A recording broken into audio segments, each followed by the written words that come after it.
I've brought you to see a grave that's quite an unusual one. It's dated the late 1800s, but it's a very modern grave. And there's a really interesting but sad story attached to that.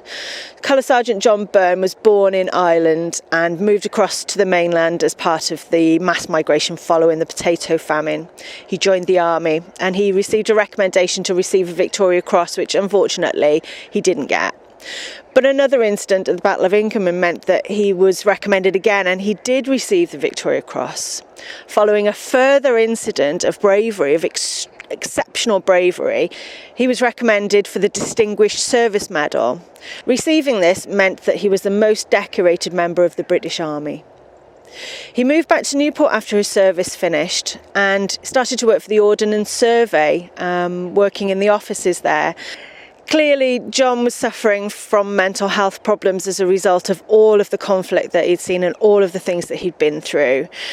An altercation happened while he was living across in Maindy with a colleague who he thought had insulted his Victoria Cross, and unfortunately John shot and wounded him. He shot him in the shoulder. Following his arrest and clear mental distress, he resulted in taking his own life, very sadly, and was consigned to a normal grave, an unmarked and unusual grave. We didn't really know much about him. Receiving the Victoria Cross means that there are really robust records kept about who receives them.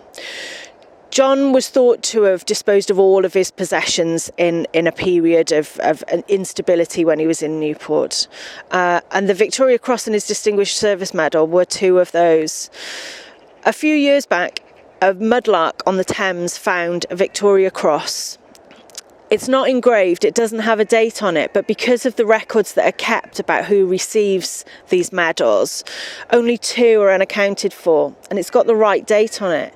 So it's thought that this must be John's Victoria Cross medal, and it's now in the care of the Imperial War Museum in London.